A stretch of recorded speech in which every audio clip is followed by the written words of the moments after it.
The most expensive thing you will ever buy is not your house. It's the interest on your house. A $300,000 home on a 30-year mortgage at 7% costs you about $418,000 in interest. Read that again. You buy the house once, and then you buy it again, plus a little extra, in interest. And nobody at the signing table says that number out loud. That's not a mortgage problem, that's an interest problem. And interest is hiding inside every loan you owe, every account you own, and every low monthly payment you've ever been offered. By the end of this video, you'll be able to find 3 numbers in your own life. And those 3 numbers will tell you, in dollars, whether money is quietly flowing towards you or away from you. Most people have never checked. That's not an insult. It's the whole trick. Strip away the banking language, and interest is one thing: rent on money. 10,000 years ago, it was seed grain and meat. You borrow 10 baskets before winter, you return 12 in spring. The 2 extra baskets are interest. The instrument hasn't changed since the Stone Age. Someone gives you money now, you give it back later plus a fee. That fee is the rate. A mortgage, a car loan, a credit card, a buy now, pay later plan, different names, different paperwork, same machine inside the box. But here's the part almost nobody internalizes, and it's the rule this entire video runs on. Every dollar of interest is paid by one person and earned by another. There is no third option. When interest exists, you are always in the transaction, on one end or the other, paying it or earning it. The people who build wealth aren't avoiding interest. They switched ends of the dollar. I know that sounds too simple to matter. Give me 10 minutes to prove it costs some people $300,000. Let's keep this fair. Sam and Leo both earn $60,000 a year. Same city, same rent, same age. Neither one is reckless. Neither one is a genius. The only difference between them is which end of the interest dollar they're holding, and neither of them has ever thought about it. Sam carries a $5,000 balance on his credit card at 22%, right around what the average American actually pays on a carried balance. He pays $100 a month toward it, on time, every month. He's never missed a payment in his life. He also keeps $8,000 safe in a savings account at his big bank, earning the national average, about 0.4%. Leo has no card balance. His emergency fund sits in a high-yield savings account earning about 4%. And every month he puts $200 into a boring index fund earning the market's long-run average, about 10% a year before inflation.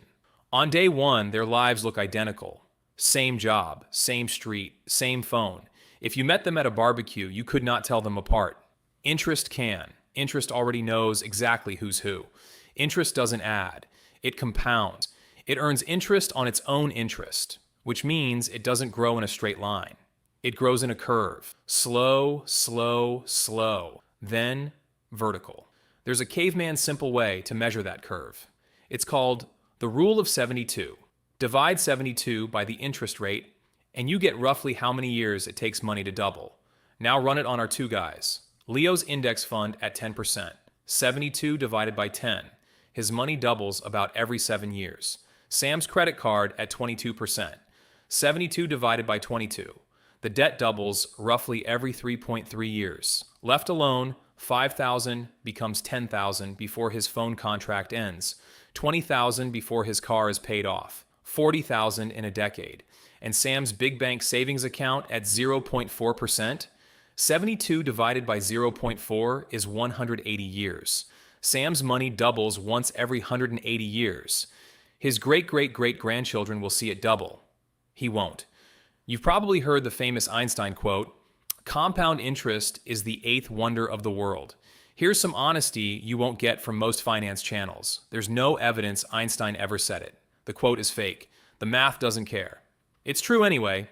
Let's check the score. Real numbers, nothing rounded to make anyone look good. Sam, year 5. He's paid $100 a month toward his card for 5 years. That's $6,000 out of his pocket. His balance, still about $4,100. $6,000 in, and the debt barely moved, because at 22%, more than $90 of his first monthly payment was pure interest. He wasn't paying off the debt, he was renting it. His safe $8,000 at the big bank has earned him about $160 total in 5 years. That's not a typo, about $32 a year. Leo, year 5. His $200 a month, invested at 10%, is now worth about $15,000, and $3,500 of that is money he never deposited. It's interest. Money his money earned while he slept. Same paycheck, same discipline. Sam never missed a payment once. The difference isn't effort, it's direction. Here's the number that should be illegal to hide. If Sam keeps paying $100 a month on that $5,000 balance at 22%, it takes him about 11 and a half years to kill it. Total paid, roughly $13,700 on a $5,000 balance, $8,700 of pure interest for the privilege of borrowing $5. But the interest isn't even the real damage. The real damage is the 11 years. Because look at Leo's curve again. Compounding is slow at first and explosive later, which means the first years of investing are the most valuable years of your entire financial life. They're the years the snowball starts. Sam doesn't lose $8,700. Sam loses his starting years. Run it to the end and you'll see what that actually costs. Leo, year 30. $200 a month, every month at 10%, about $450,000. And here's the shocking part. Only $72,000 of that is money Leo put in. The other $380,000 is interest. At the end, his pile earns more in a year than his job's raises ever did. The money became the worker. One honest caveat, because this channel doesn't do fantasy math, 10% is the market's long-run average before inflation. In today's buying power, that pile is worth roughly half. Still life-changing, still from $200 a month. Sam, he finally kills the card at year 11, then starts investing the same $200 a month for the remaining 19 years. He ends with about $130,000. Same salary, same monthly amount, a $320,000 gap. And the card only cost $8,700 on paper. That's the sentence I want you to remember from this entire video. High interest debt doesn't just take your money, it takes your earliest years of compounding, and those are the only years you can never buy back. If I stopped here, I'd be doing what every finance channel does, pretending it's simple. So let's be honest about the other side. First, savers get quietly taxed too. Inflation runs a few percent a year, which means Leo's 4% emergency fund is barely outpacing it, and Sam's 0.4% account is losing buying power every single year while feeling safe. A savings account at a big bank isn't a vault, it's a very slow leak with a logo on it. Second, not all debt is an emergency. A fixed mortgage near 6 or 7%, a student loan in that range, those sit in a gray zone where reasonable people disagree because the money might earn more invested than it saves in payoff. Rate versus alternative. That decision deserves its own video, and it's coming. Third, the market's 10% is an average, not a promise. Some years it drops 30% and feels like the end of the world. Leo's superpower isn't stock picking, it's not touching it. What is not a gray zone, ever, is anything above roughly 15 to 20%. Credit cards, payday loans, most buy now pay later plans once the fees hit. Nothing you can legally invest in reliably beats a guaranteed 22% loss. Killing that debt is the single highest return, zero risk, tax-free investment available to a normal human being.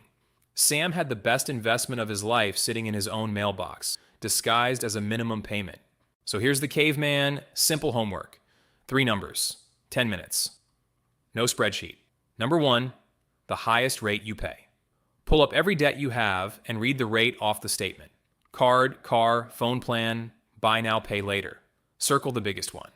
Number 2, the highest rate you earn, your savings account, your investments. If your cash sits at a big bank, brace yourself. It's probably 0.4%, and moving it to a high yield account is 10 times the interest for the same zero risk. Same money, same safety. One afternoon.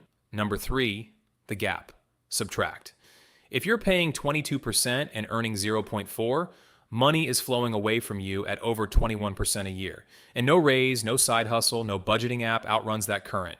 Kill the highest rate first, then, and only then, point the same monthly payment at the other end of the dollar and let the curve work for you. That's the entire game. Not intelligence, not income. Direction. Sam and Leo earned identical paychecks for 30 years. One ended with $450,000, the other with $130,000. And the difference wasn't effort, luck, or talent. It was one number on one statement that Sam never read. Now, if you're wondering whether that logic means you should pay off your mortgage early or invest instead, careful. That's where this rule gets genuinely tricky. Smart people get it wrong in both directions, and the real answer depends on a number nobody talks about. That's the next video. But for now, the next time money changes hands anywhere in your life, a loan, a lease, a savings account, a low monthly payment, ask the only question that ever matters here. Every dollar of interest has two ends. Which end are you holding? If this changed how you read a bank statement, the like button tells the algorithm to show it to the next person. And subscribe if you want the mortgage math when it drops. The cave keeps digging.